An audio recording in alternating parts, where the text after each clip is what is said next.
목표 점수를 달성했을 때 한마디로 매우 기뻤습니다. 9월 11일에 시험에서 목표 점수가 나와서 많은 상황들이 모두 좋게 흘러가게 되었고 이에 제가 마음을 놓을 수 있게 되었습니다.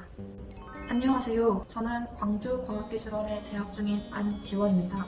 저는 서울대학교 일반대학원에 진학하기 위해 텍스를 준비하였습니다. 일단 단어와 문법보다 청해와 독해 공부를 집중적으로 했습니다. 빨간 책은 청해 공부를 하는 데 사용했으며 주로 청해 문제풀이 전략을 공부하는 데 사용했습니다.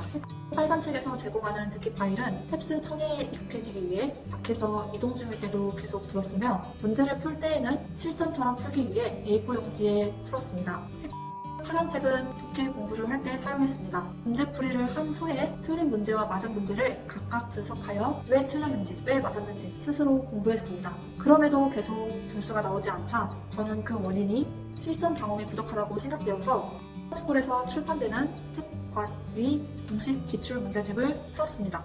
저는 그 책에 있는 모의고사를 풀 때 청해 영역을 제외한 모든 영역에서 마킹 시간을 고려해서 5분씩 시간을 줄여서 풀었습니다. 기존 공부 방법에서 제가 문제 푸는 논리가 맞는지 맞지 않는지 알 수 없었기 때문에 가장 어려웠습니다. 그리고 제가 목표하는 점수가 계속 나오지 않았다는 것은 제가 문제풀이를 하는 데 있어서 어딘가 오류가 있었다는 것인데 그 오류가 무엇인지도 모르겠고 교정할 수 있는 방법도 없었다는 것이 가장 답답하고 힘들었습니다. 그러다가 탭스 유형 총정리라는 컨설탭스 강사님의 유튜브 영상을 보고 컨설탭스를 수강하게 되었습니다. 탭스를 공부할 때 제가 단어와 문법 공부보다는 청해와 독해 공부를 위주로 한 것은 컨설탭스 유튜브에서 탭스 필요한 점수만큼만 공부하세요와 2주 만에 탭스 327점 받는 법 이대로만 따라하세요 영상을 보고 시작했습니다. 그리고 컨설탭스 유튜브 영상 중에 합격자 후기 영상이 굉장히 많았습니다. 저도 그 동영상의 주인공이 될 수 있다는 희망으로 탭스를 공부하였습니다.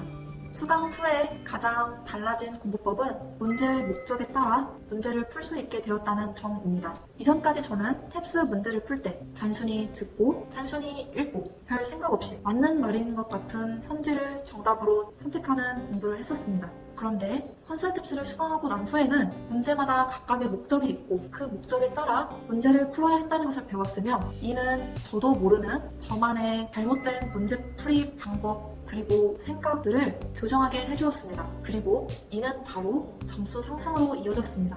독학 당시에는 지문을 책처럼 읽고 선택지를 별 생각 없이 읽은 후에 단순히 답인 것 같은 것을 고르는 공부를 했었습니다. 컨설탭스를 수강하고 난 이후에는 문제 유형에 따른 올바른 풀이법으로 체계적으로 문제에 접근하여 정답을 고를 수 있게 되었습니다. 저는 독해 공부를 할 때 컨설탭스 강의에서 알려주시는 그대로 따라서 공부를 했습니다. 그리고 실전 문제를 풀 때도 그 공부 방법대로 풀려고 의식적으로 노력을 많이 했었습니다. 컨설탭스는 독해를 6가지 유형으로 나누어서 설명을 해주십니다. 그중 독해 딴소리 유형을 예로 들어 제 공부 방법을 설명드리면 이전까지는 저는 독해 딴소리 유형을 앞뒤 문장이 매끄럽게 연결되지 않은 것들을 정답으로 선택하곤 했었는데요. 컨설탭스 강의에서는 독해 딴소리 유형은 각 문장의 포인트를 도출하고 이를 바탕으로 접점을 파악한 뒤 그 접점에 해당되지 않는 포인트를 가진 문장을 선택하라고 하셨습니다. 그리고 그 포인트는 친구에게 설명할 수 있을 정도 쉬운 말과 간단한 중심 내용을 잡는 것이라고 알려주셨습니다.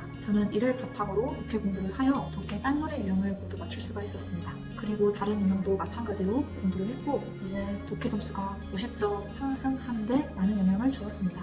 저는 청해 영역에서 파트 1과 2를 중심적으로 공부했습니다. 그 이유는 컨설탭스 유튜브 영상 중에 2주 만에 탭스 327점 받는 법 이대로만 따라하세요에서 맞아야 하는 문제를 고려했을 때 제가 청해 파트 1과 2에서 많은 문제를 틀리고 있었기 때문입니다. 저는 청해 영역을 공부할 때 컨설탭스에서 알려주신 방법 그대로 공부를 했습니다. 예를 들어 파트 1과 2는 컨설탭스에서 크게 질문 유형과 악물 유형으로 나누어서 알려주십니다. 질문 유형은 의문사에 맞게 범위를 한정해서 정답을 골라야 한다고 말씀해 주셨고 악물 유형은 질문 유형보다는 조금 더 포괄적으로 범위를 설정해서 정답을 골라야 한다고 말씀해 주셨습니다. 독학할 때에는 단순히 듣고 상식상 맞는 말인 것 같은 것을 고르는 공부를 했었습니다.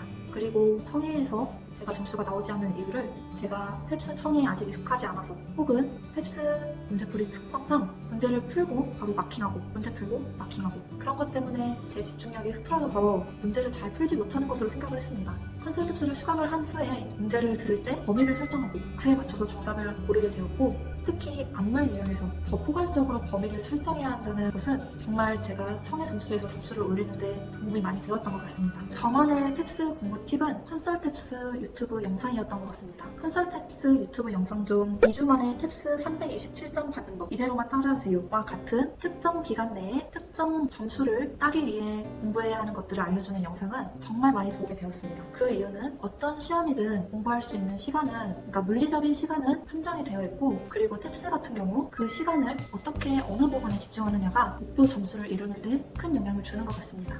연구 활동과 탭스 공부를 병행하는 것은 결코 쉬운 일이 아닌 것 같습니다. 그리고 물리적으로 시간과 체력이 부족한 상황에서 탭스 공부는 비는 시간 짬짬이 공부하는 것이 많이 도움이 된다고 생각됩니다. 저 같은 경우를 말씀드리면 저는 연구실과 기숙사를 오갈 때 청의 듣기 파일을 들었으며 점심시간이나 저녁시간에 조금씩 비는 시간을 활용해서 컨설 탭스 강의를 듣거나 그리고 복습을 했습니다. 그리고 제 생각에는 일주일 중 하루는 쉬는 것도 많은 도움이 된다고 생각됩니다. 그래야 나머지 날들에 대해 충실한 하루를 보낼 수 있기 때문입니다. 다시 저의 경우를 말씀드리면 저는 토요일은 무조건 쉬었습니다. 목표 점수를 달성했을 때 한마디로 매우 기뻤습니다. 9월 11일에 시험에서 만일 점수가 나오지 않을 경우 교수님과의 컨택 등 대학원 입시 일정에 있어서 여러 일정들이 힘들게 될 상황이었습니다. 그리고 개인적인 사정으로 9월 11일 시험에 충실하게 임하지 못했기 때문에 더욱더 절망적인 상황이었습니다. 그런데 9월 11일에 시험에서